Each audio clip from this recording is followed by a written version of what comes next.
Film ini sih sebenarnya ingin menangkap bagaimana Makassar hari ini, bagaimana generasi yang kita mungkin biasa kenal dengan Chinese generation itu, bagaimana sih di Makassar, bagaimana generasi-generasi muda di Makassar menghadapi satu tradisi, di satu sisi dia juga mengalami era modern kayak gini, terus kemudian ada orang tua generasi yang sebelumnya yang mencoba menjalankan tradisi. Jadi film ini mencoba menangkap keseluruhan itu. Jadi warna-warna secara kreatif pun kita melihat ya, ada warna orang tua tahun 90-an, kita melihat juga warna-warna pop generasi sekarang yang ada di Makassar, bahwa di Makassar mereka adalah kota yang dinamis, anak-anak mudanya juga di sana dinamis, ada industri musik, ada industri film, mereka juga hidup dari situ, tapi ada tradisi juga yang mereka harus jalankan. Bukannya tradisi itu kemudian mengekang mereka, tapi kemudian pergeseran tradisi inilah yang kemudian ada di dalam film ini, yang kemudian kita lihat bagaimana dampaknya terhadap baik itu generasi yang orang tua maupun generasi yang sekarang. Makanya kalau lihat di film ini, kita lihat warna-warna 90-an, kita lihat juga warna-warna pop hari ini. Mungkin aku mau nanya ke Mas. Oh iya. Akan. Siapa dulu nih? Mbak malam orang tua.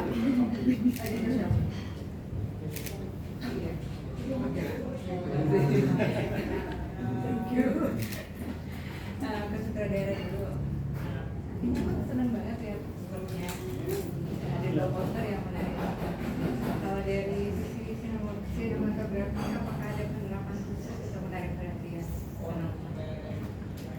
Ada teknik Ya kalau dari segi sinematografi sebenarnya lebih pada konsep bahwa mencoba merekam 4 kelompok ya di dalam film ini. Satu orang tua, seperti yang saya bilang tadi, terus kemudian ada generasi yang sekarang dengan warna-warnanya, terus kemudian ada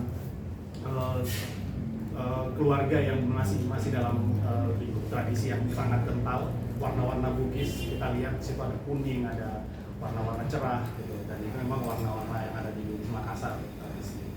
Terus yang keempat, kota. Jadi kita mencoba merekam bagaimana kota ini juga begitu dinamis, bagaimana ruang-ruang publik di sana yang kemudian berkembang seperti itu. Jadi secara sinematografi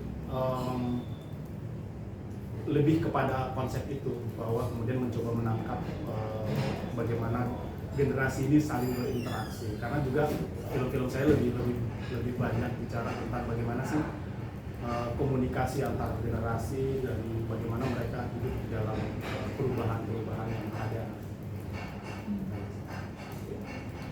Saya kalau lihat warna-warnanya ya ada warna coklat, warm gitu, ada warna-warna K-pop gitu. Gitu. Jadi memang konsepnya ke situ. Oke, mungkin aku untuk masing-masing para pemain, kalian jadi apa dan bagaimana cara kalian untuk mendalaminya gitu aja sih masing-masing. Jadi silakan. Ada ujung dong. Ya Mas, jangan nungguin lucu Mas, kayaknya serius nih ya kali ini, kita serius. Serius banget ya? Sorry. Udah cukup teaternya ya. Itu ada Rebom. Saya berperan sebagai Ahmad, adik paling kecil dari Jordi dan Chris, abang-abang saya yang sangat lovely. Saya menjadi anak bungsu. Ahmad ini karakternya dia menjadi dosen muda, bisa menjadi dosen, sudah memiliki pasangan juga, si Asya diperankan oleh Eca. Jadi cara saya pribadi untuk mendapatkan karakter si Ahmad ini sih enggak begitu yang gimana, apalagi anak bungsu sangat relate sama saya sendiri. Ngeselinnya, tengilnya, ramenya, terus paling lebih ke mencoba secara looks dan pembawaan bahwa karakter Ahmad ini sudah lumayan masuk ke jenjang yang lumayan matang lah gitu, karena di usia muda dia udah menjadi dosen, terus juga udah ya siap juga untuk menikah karena dia juga punya pasangan kan. Jadi dengan pribadi saya yang umurnya juga masih sangat muda, aku paling kecil di sini guys. Paling kecil di sini. Gitu, jadi kayak karakter Ahmad nih kira-kira umur 24-25 ya Pak ya, sedangkan saya juga baru kali 20 gitu. Jadi kayak gimana nih supaya mengejar bahwa kedewasaan si karakter Ahmad ini gitu. Akhirnya sepakat sama Pak Arfan untuk secara looks mungkin brewok, terus pakai kacamata gitu. Jadi supaya lebih betul kalau dia sudah siap menikah juga dan memang dosen gitu. Kalau ini kan agak ketengilan ya, kayaknya nggak cocok menikah, gitu sih. Sama ya dialek, ya paling concern sih di dialek karena mulai dari nol banget belajarnya karena sangat jauh. Saya pribadi sama si karakternya sama budayanya juga, jadi belajar dari nol semuanya, dari dialek, budayanya, dari sama Pak Arfan dan tim yang lain juga dari Makassar gitu. Sama Maizura juga cast yang memang asli Makassar gitu, jadi sehari-hari mendengar mereka ngobrol dan dibantu juga setiap hari kita memakai dialek Makassar. Shout out Mas Fatah also. Iya, Mas Fatah. Our food expert. Terima kasih. Semoga menjawab. Aku Maizura. Di film ini aku berperan sebagai Nisa. Nisa ini adalah karakter perempuan Bugis yang datang dari keluarga yang terpandang di daerahnya, dan dia sudah menjalin hubungan 7 tahun dengan laki. Nah, tapi karena ada tekanan dari keluarganya dan juga tradisinya, khususnya di Uang Panai. Jadi Uang Panai ini adalah mahar adat di suku Bugis. Hubungan mereka jadi goyah. Fadli mencoba untuk melamar Nisa dengan uang panai 50 juta, dan itu dianggap sebagai sebuah penghinaan oleh keluarga Nisa, karena kalau di daerah Bugis sendiri uang panai 50 juta itu terbilang rendah sebenarnya, dan akhirnya keluarganya juga mulai meremehkan keluarga Fadli. Nah, di saat yang bersamaan ada pria yang lebih mapan yang ingin melamar Nisa dengan uang panai 500 juta, 10 kali lipat lebih banyak dari Fadli. Jadi ya mau nggak mau keluarganya memaksa Nisa untuk menerima lamaran pria tersebut. Nah, yang menarik sebenarnya dari karakter Nisa ini, karakter dia ini bukan karakter yang hitam putih, dia bukan sosok yang antagonis sebenarnya, tapi Nisa ini adalah korban yang pasif, karena dia berusaha sebenarnya untuk bertahan dalam sistem yang begitu menekan gitu. Karakternya lumayan kompleks dan juga rumit karena di depan dia dituntut untuk terlihat biasa-biasa saja, terlihat penurut dan masih penyayang ke Fadli dan juga keluarganya, tapi ternyata di dalam dia menyimpan luka dan konflik batin, juga dilema gitu. Dan menurutku karakter Nisa ini benar-benar nyata sekali ya, karena di dunia nyata juga kita bisa ketemu banyak perempuan yang nggak benar-benar bisa memilih pilihannya sendiri, tapi walaupun dia diam dan dia nggak tahu mau gimana dengan keadaannya, bukan berarti dia lemah gitu, dia nggak punya ruang aja untuk speak up tentang apa yang dia benar-benar inginkan. Dan karena aku emang orang asli Makassar, jadi sebenarnya nggak ada masalah yang serius di pendalaman karakter dan dialeknya sih. Aku bisa dapat kesempatan sebenarnya untuk membawa nilai-nilai yang aku alami sejak kecil di keluarga Bugis, bagaimana cara pandang dunia sebagai orang Bugis, itu aku tuangkan semuanya di karakter Nisa biar lebih hidup. Dan untuk mendalami situasinya sendiri, aku coba ngobrol sebenarnya sama sesama perempuan Bugis, teman-teman aku, ke mama juga ngobrol gimana nih kalau kita berada dalam situasi ini sebagai orang Bugis, dan insight dari mereka helpful banget sih untuk development karakternya. Asik. Saya akan tidak main di film. Selamat siang teman-teman, salam kenal, saya Jordi Frans Pradata berperan sebagai Fadli. Saya adalah anak pertama dari 3 bujang. Seorang laki-laki yang mengalami perubahan yang berarti di dalam hidupnya di usianya pada saat itu. Ya, pendalaman karakter yang saya lakukan awalnya tuh cukup tertantang ya dengan premis yang dikasih waktu itu, tentang 3 orang adik kakak yang mau menikah bersamaan, tapi satu orang tiba-tiba jodohnya menolak gitu, langsung waduh gimana nih gitu. Satu belum pernah, saya sendiri belum pernah melakukan lamaran atau pernikahan gitu, itu udah sebuah tantangan. Tapi setelah baca skrip secara keseluruhan, Fadli dan Jordi ini tuh punya banyak kemiripan gitu, sama-sama mencari jodoh gitu, dan selalu menarik untuk belajar budaya kan. Di situ juga saya kenal budaya Makassar, baru tahu ada istilah namanya uang panai, terus ada standarnya, dan standarnya ditentukan oleh beberapa faktor yang lumayan oke, ini jauh dari logika gue sih, tapi kayaknya menarik untuk dipelajari gitu. Jadi banyak diskusi soal budaya Makassar sama orang-orang yang ada di dalam proyek ini, Pak Arfan, Pak Fatah, termasuk Maizura juga. Kita berdiskusi gimana sih emang beneran ada nggak sih orang-orang kayak gini, dan ternyata masih ada dan nggak sedikit gitu ya, dan masih banyak ya Pak orang-orang yang masih memakai budaya itu. Terus ya yang paling spesifik adalah bagaimana caranya.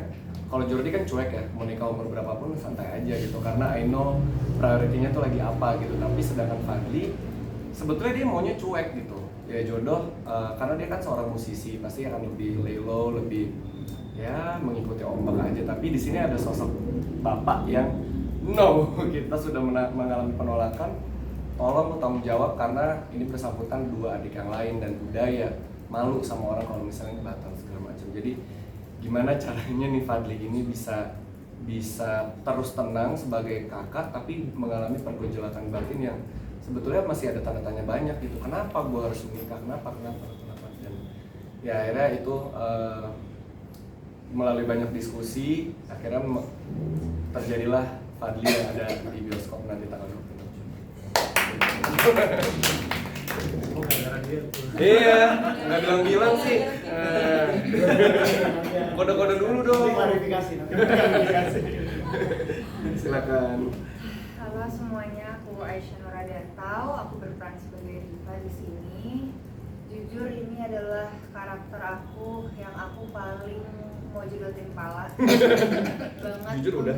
Jujur udah.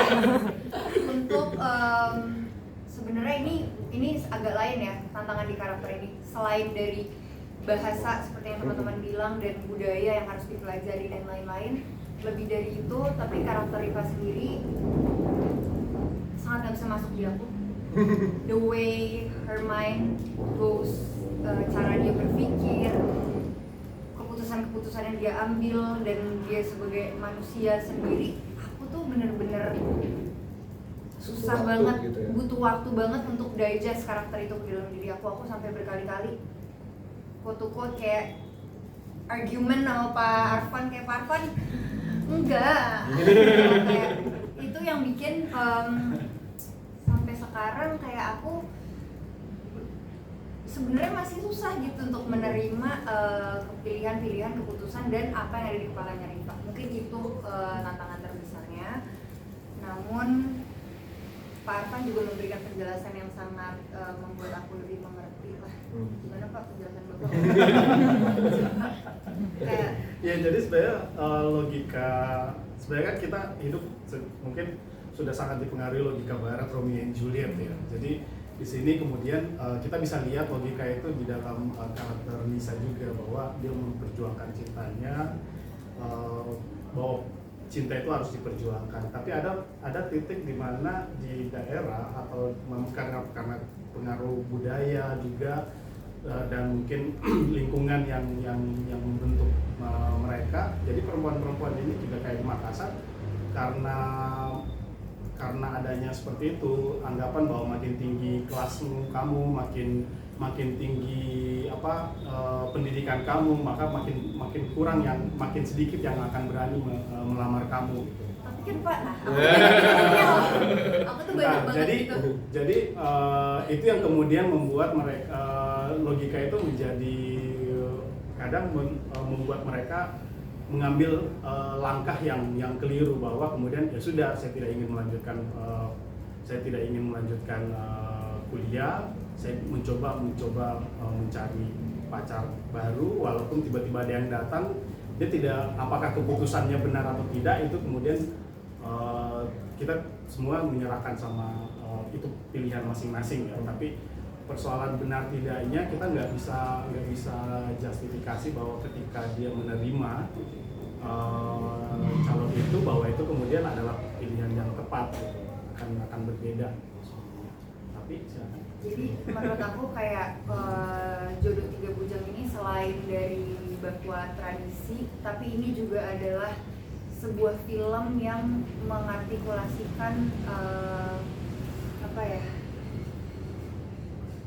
a fresh pack of idea of women's thinking yang ada di daerah, mau dari Rifa ataupun dari Nisa, dua-duanya kita adalah dua korban yang ada di satu situasi yang mungkin waktu nonton atau seperti aku waktu baca itu menurut aku nggak bisa gitu, tapi at the same time oke, ternyata ada begitu, dan ini menjadi sebuah hal yang fresh banget ya buat kita, especially women who have our apa ya, yang ada di kota yang lebih modern, mungkin lebih dekat dengan budaya barat gitu, untuk melihat hal-hal yang ternyata masih ada gitu di Indonesia. Mungkin tambahan sedikit, contoh lain misalkan logika misalnya apa yang perspektif perempuan, misalkan kenapa misalkan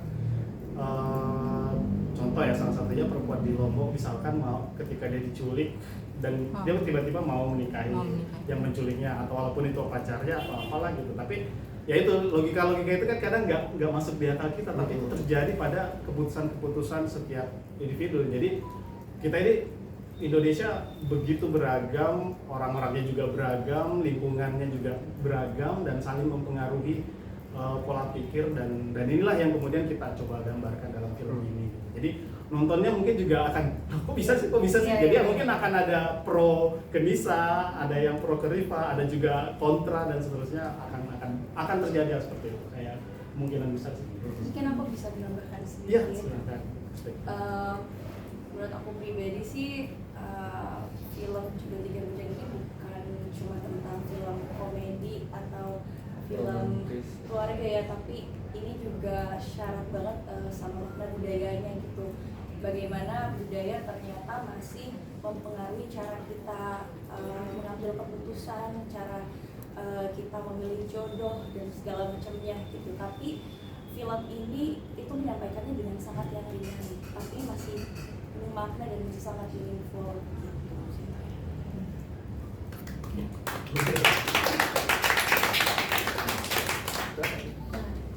Halo, sama aku Gardian Sinta. Di sini aku berperan sebagai Karin.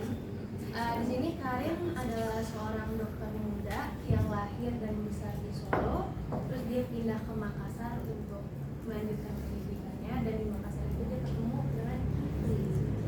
Kalau secara karakter, Karin tuh yang lebih cheerful, terus yang lebih energetik, jadi mengimbangi itu yang terlalu serius, terus semuanya tuh harus terorganize gitu sih. Tapi yang satu yang aku suka dari Karin tuh, karena walaupun dia sudah mempunyai pasangan, tapi nanti di film kalian bisa lihat Karin tuh ada sisi independennya juga, kayak apa aku sendiri nggak apa-apa kok bisa ngurusin gitu.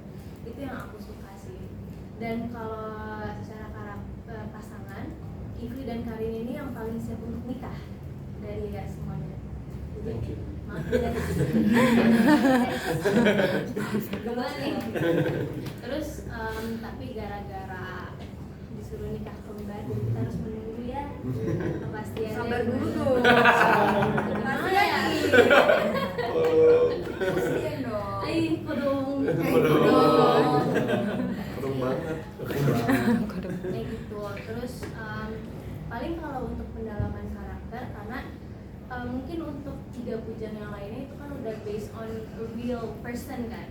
kalau untuk cewek-ceweknya ini kita masih kalau untuk karakter aku sendiri masih blank slate gitu. Kayak ini karakter mau diapain gitu, kayak secara aksen atau gimana. Dan Pak Arfan bilang mau ada Jawanya tapi ada juga Makassarnya secara logat gitu. Dan nah itu awalnya juga kayak mana ya gitu, tapi setelah diraba-raba lagi terus diomongin juga sama Mas Arfan sama Bang Fatah, terus udah lumayan lah bisa. Dan aku baru kayak ngeraba bahasa Makassarnya justru pas di Makassarnya langsung. Iya, ngeliatin mereka semua ngomong bahasa Makassar, logat Makassar, terus jadi aku ngikut gitu. Itu sih paling tantangannya di dialek aja, karena kalau secara karakter menurut aku dan Karin tuh ya nggak beda jauh kan.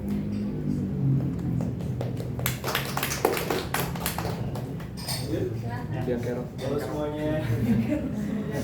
Nama saya Christopher Nawan. Di sini saya berperan sebagai Kifli. Kifli adalah anak kedua, dia anak tengah dari 3 bujang ini. Jadi benar-benar ada yang dinamakan anak tengah sindrom. Nah itu sebenarnya lumayan challenging untuk aku dalami karena sebenarnya aku juga anak bungsu sama kayak Rebong. Cuman mungkin Rebong lebih petakilan ya.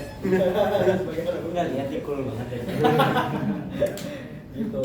Dan Kifli ini sebenarnya yang menginitiate bukan yang menginitiate, cuman karena Kifli yang paling siap. Jadi seperti yang dilihat di trailer,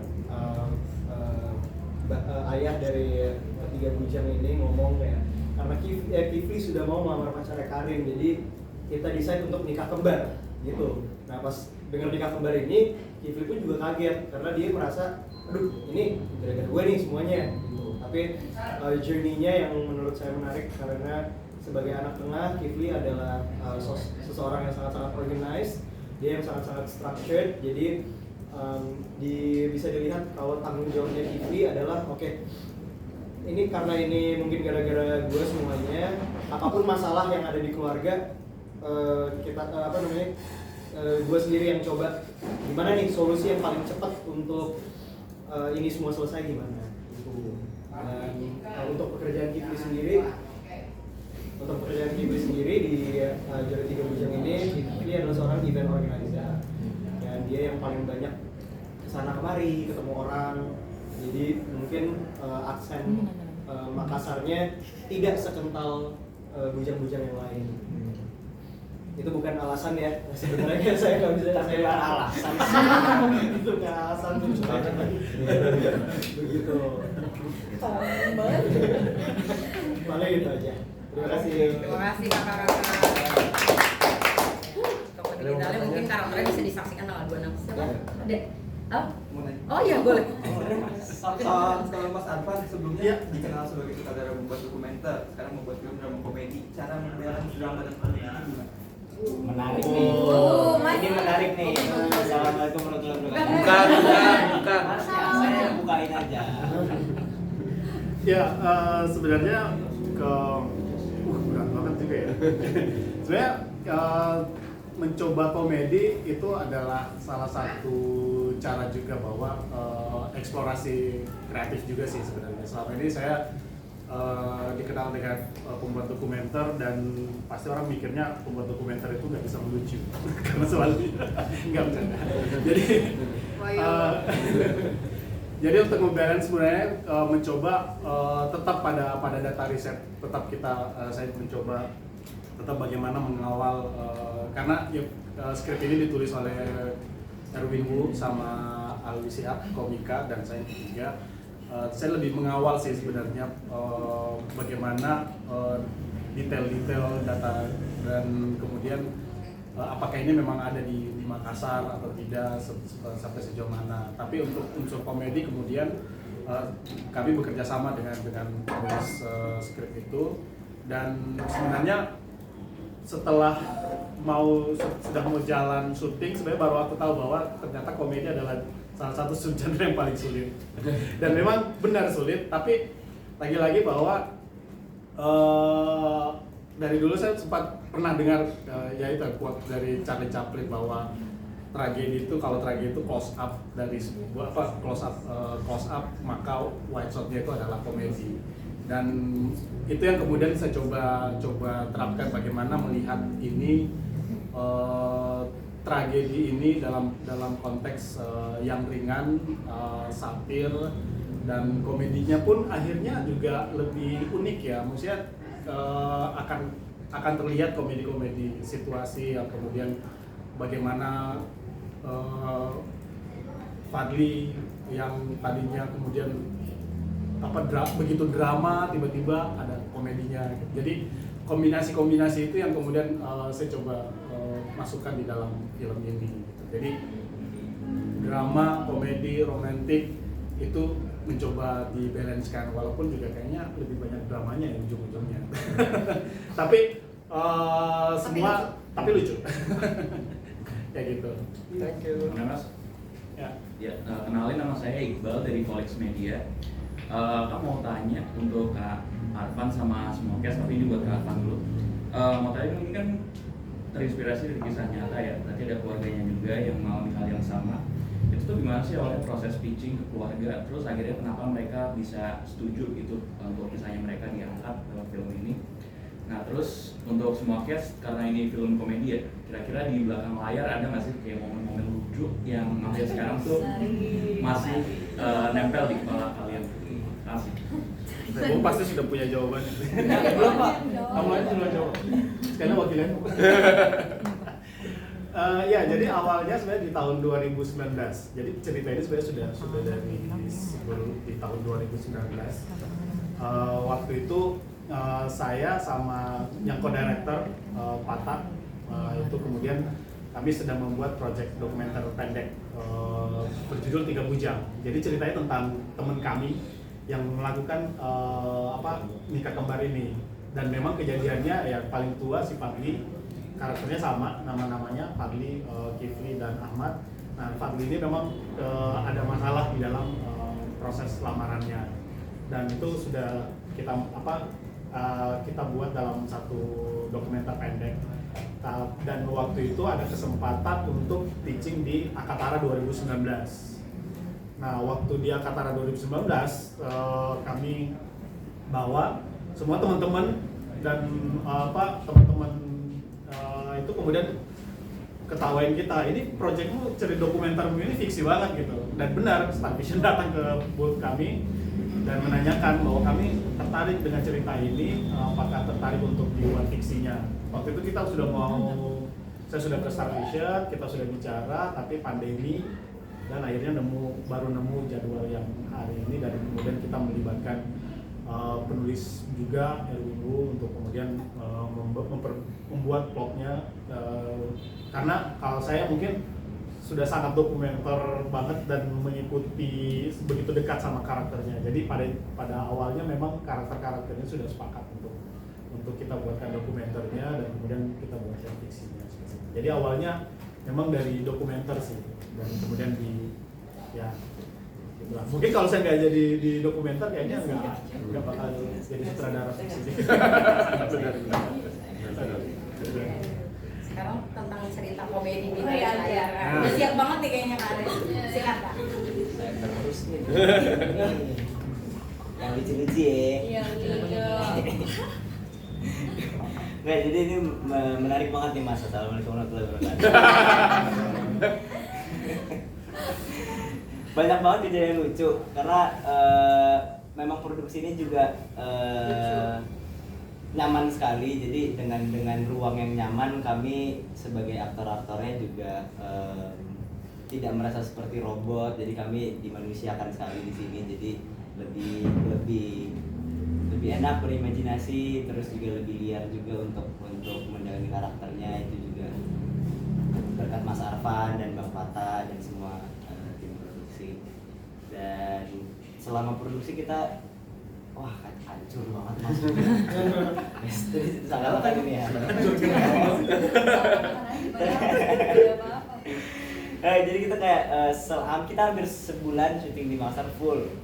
Sama di sana kita menjadi keluarga yang sangat amat dekat. iyain aja guys walaupun Betul banget, kita berusaha blending itu untuk bonding banget dan menjadi anak Makassar banget. Dan dari sebelum berangkat itu kita udah excited banget, apalagi 3 bujang nih. Kita tuh udah kayak hari reading terakhir, seminggu sebelum berangkat kita udah kayak nyampe Makassar, kita cari tempat nongkrong yang Makassar banget, yang isinya tuh bener-bener anak-anak Makassar kalau nongkrong.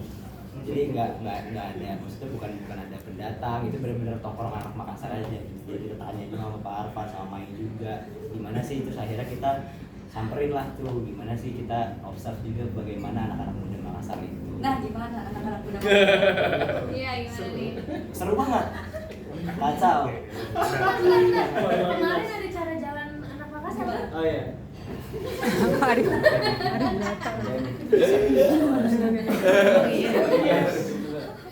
Jalan-jalan yuk. Jalan-jalan anak Makassar biasa aja. Sama aja, biasa aja. Jadi tumbangin banget sih. Dan fun fact-nya lagi, kita selama di sana benar-benar yang dirasakan tuh udah bukan saya sebagai Ray, dan kita udah kayak nyampe Makassar, saya Ahmad, Mas ini siapa Mas? Keluarga. Mas Fadli. Jadi benar-benar udah yang kayak anak tengah banget, dan sesuai karakternya yang semuanya teratur gitu. Dan setiap kita ada libur syuting di sana, saya sebagai anak bungsu langsung nanya ke anak tengah, agenda kita apa gitu. Dan dia udah nyusun. Pagi kita main pedal, habis itu kita makan siang, habis itu ngopi, sampai malam tuh sampai tidur di ini namanya. IO banget ya. IO banget. Itu juga baru nyadar ya. Dia dari awal sudah bawa raket, sudah bawa persiapan segala macam.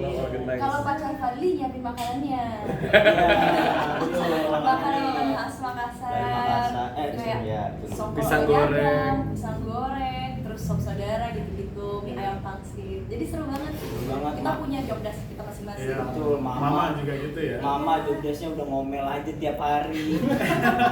Bapak yang bawa makanan, Bapak yang diomelin sama Mama. Ini udah bener-bener kayak kita udah into banget sama karakternya ketika kita udah nyampe Makassar gitu. Dan ada magic apa sih Mas sebenarnya di mana? Gitu. Jadi wah lucu-lucu banget, nanti nonton behind the scene aja di YouTube Star Vision.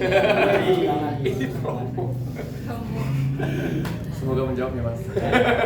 Mungkin ada Tergambarkan lah gimana serunya. Oke, terima kasih. Media Indonesia? Voi dulu. Kamu nembak mulu dari tadi. Coba Mas ya.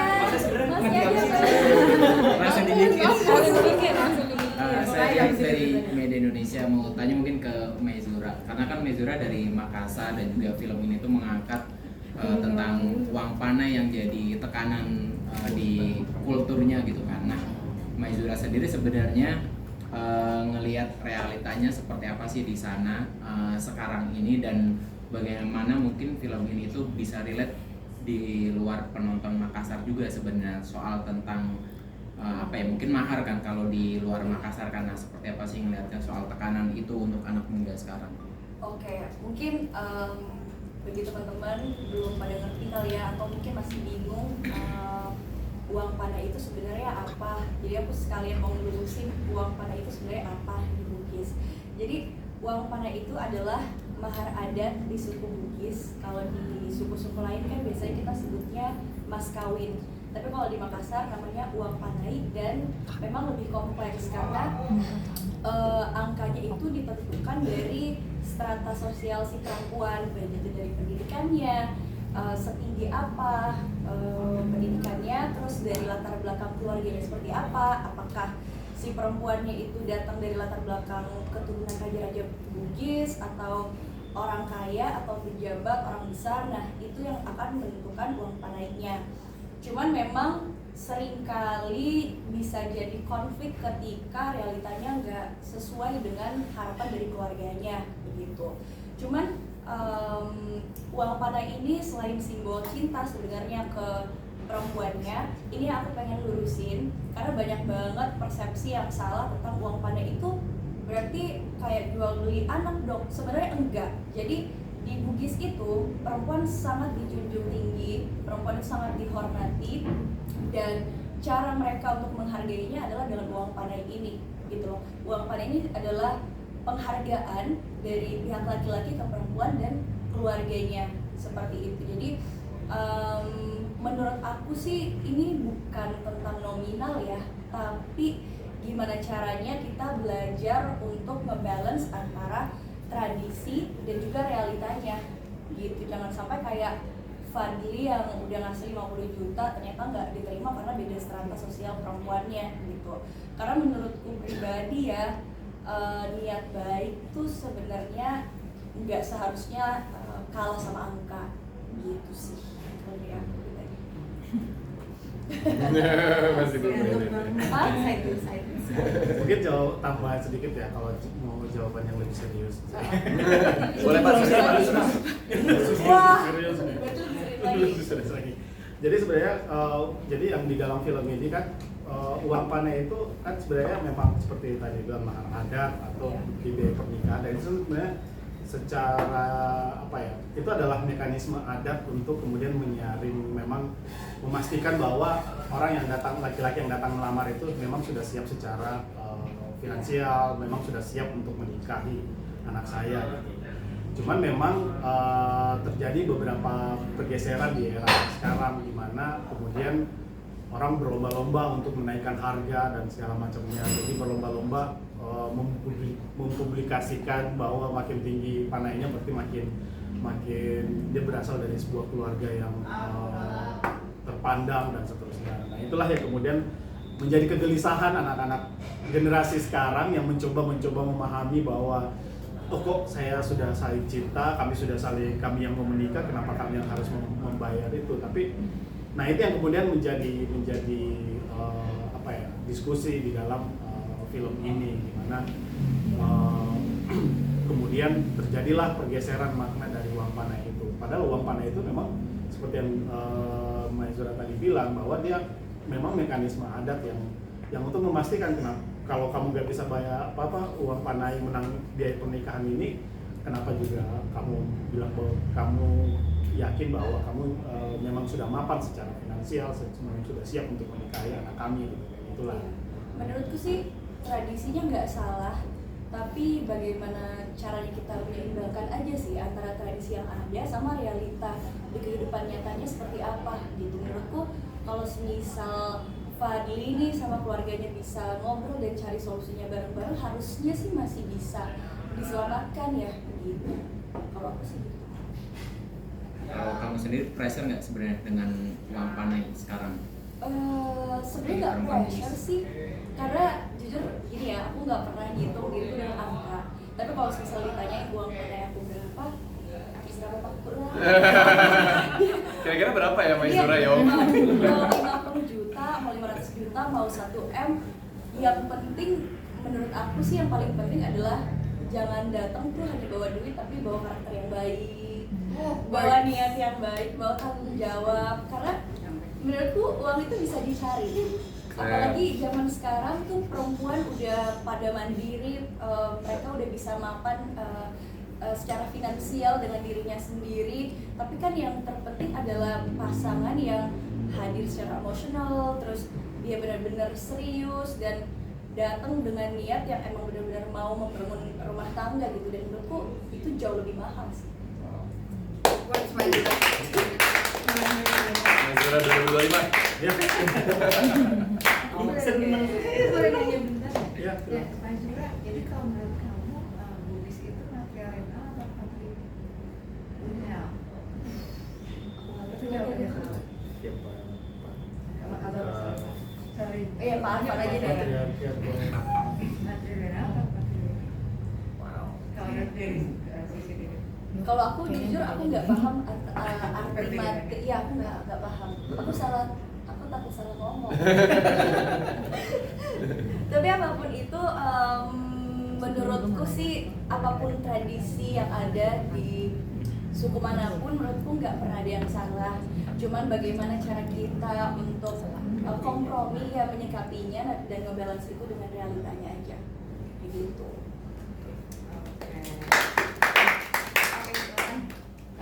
Sebelumnya sebelumnya perkenalkan aku Virgi dari voe.id. Aku pengen nanya sih ke Kak Nura sama Kak Christopher. Kak Nura kan tadi kan sempat menjelaskan kalau ternyata agak bertabrakan dengan karakter di film ini kan. Terus gimana sih Kak akhirnya Kakak mencoba untuk jatuh cinta atau mendalami si karakternya itu padahal bertolak belakang banget sama Kakak. Terus Kak Christopher kan tadi kan di sini jadi anak kedua, sedangkan di kehidupan nyata jadi anak bungsu kan. Nah terus itu apakah ada research sendiri Kak untuk mendalami sebagai karakter anak kedua gitu? Thank you. Pada akhirnya aku sih cuma bisa satu ya, karena karakternya satu memang ada kenyataannya begini.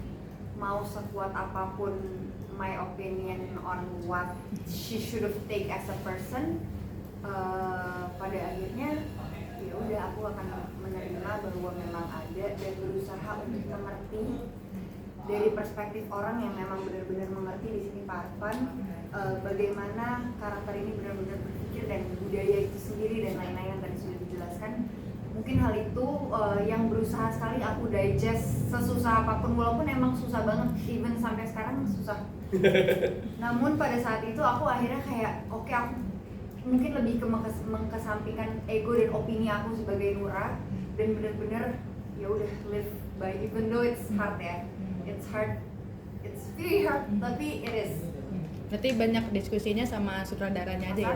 Aku kayak beberapa kali kayak mas. Tapi kalau boleh nambahin mungkin itu, maksudnya Nura juga adalah beberapa sosok yang mungkin ada gitu dengan perempuan-perempuan di Makassar gitu.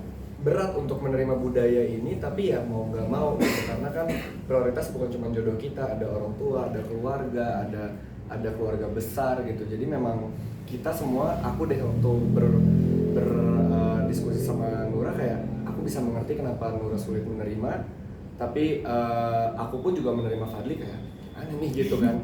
Dalam kurun waktu tertentu harus menemukan jodoh, tapi manusianya ada dan dia itu menyadarkan kita kalau manusia itu beraneka ragam dan keputusan mereka juga valid semuanya karena dipengaruhi oleh banyak faktor itu, dan itu banyak terjadi di Indonesia gitu. Tapi emang aku orang yang, maksudnya aku as a person aku legowo banget dan aku ngerasa aku bisa banget, aku punya, maksudnya aku bukan sombong, tapi kayak maksudnya aku punya kemampuan untuk mengerti dan berempati benar-benar gitu. berempati kepada setiap orang di dunia ini. Dan Rifa ini kayak orang pertama yang aku benar-benar, girl I don't get you at all, please gitu. Jadi mungkin itu tadi ngobrol sama Pak Irfan dan Kak Jordi banyak. Oke, thank you. Oke, untuk Kifli sebagai anak kedua sebenarnya yang kayak tadi aku bilang, yang sindrom anak kedua dan lain-lain semacamnya itu, aku tidak terlalu fokus ke bagaimana caranya menjadi anak kedua, tapi aku lebih fokus kepada situasinya. Jadi situasi di sini apa? Situasi di sini adalah pekerjaanku seorang event organizer, dia dan mungkin di bidangnya dia, posisinya dia udah lumayan tinggi, jadi dia terbiasa untuk bekerja under pressure. Bagaimana caranya ketika ada masalah dia bisa langsung menyelesaikannya, apa segala macam itu. Dan dihadapi dengan situasi seperti ini, melihat karakter dari Ahmad yang sangat-sangat dinamis, sangat-sangat apapun secara emosional dia luapkan, dan Fadli yang mungkin lebih ke memendam dan dia merasa kayak gue paling tua nih, tapi sebagai musisi gue juga harus banyak banget pembuktiannya kepada keluarga. Begitu aku juga melihat kayak oke, berarti apa yang bisa gue lakukan sebagai Kifli, bukan sebagai anak-anak tengah. Jadi oke, ini yang mau terjadi adalah nikah kembar. Apa yang akan secara logis apa yang bisa saya lakukan untuk membuat semuanya lebih baik. Jadi kayak gitu aja. Jadi aku benar-benar ngebedah skripnya juga secara situasional aja, secara keseluruhan. Thank you. Terima kasih jawabannya Kak Kris. Oke, nggak kerasa 40 menit udah kita berjalan diskusi ini. Seru banget. Nggak kerasa banget. Terima kasih teman-teman media pertanyaan. Terakhir aku. Gimana ini waktu aman? Ya udah boleh deh. Satu lagi boleh, satu lagi. Gue mau nanya, dia juga mau nanya. Gue mau nanya. Ya udah deh lagi. Oke, kalau aku mau nanya ke kalian, kalau dihadapkan di sebagai posisi di dalam karakter ini, kalian mau atau tidak menjadi mereka gitu. Mungkin itu aja sih. bagaimana?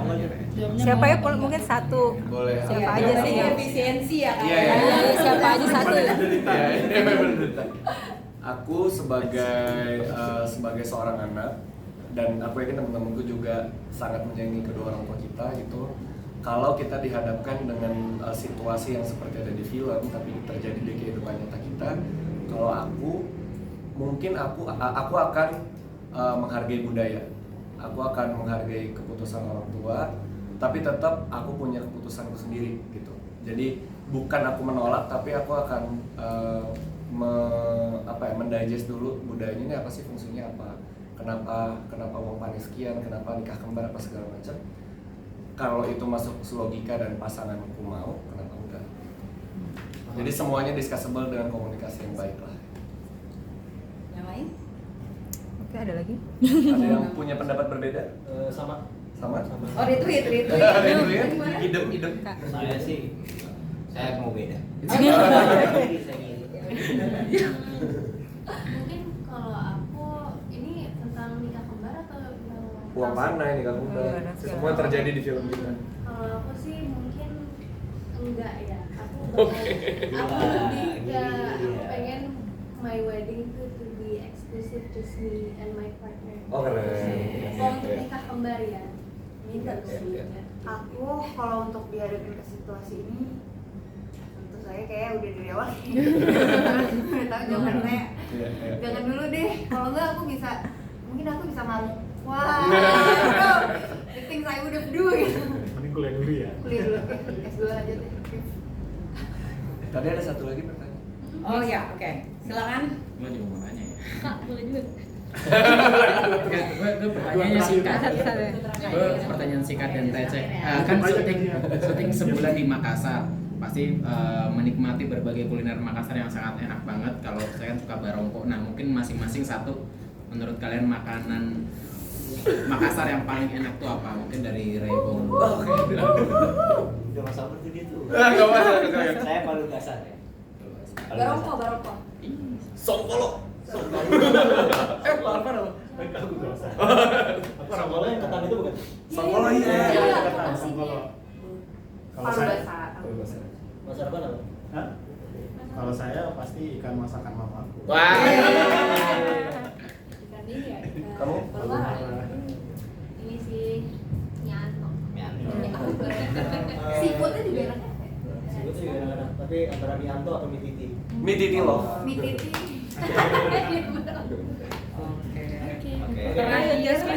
Oke, yuk. Harus ngomong.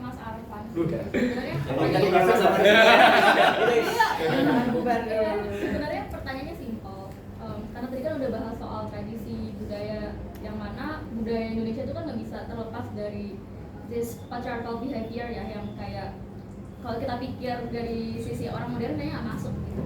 Tapi seyakin apa sih Mas sebagai sutradara film ini nantinya bakal relevan dan anak-anak muda yang nonton?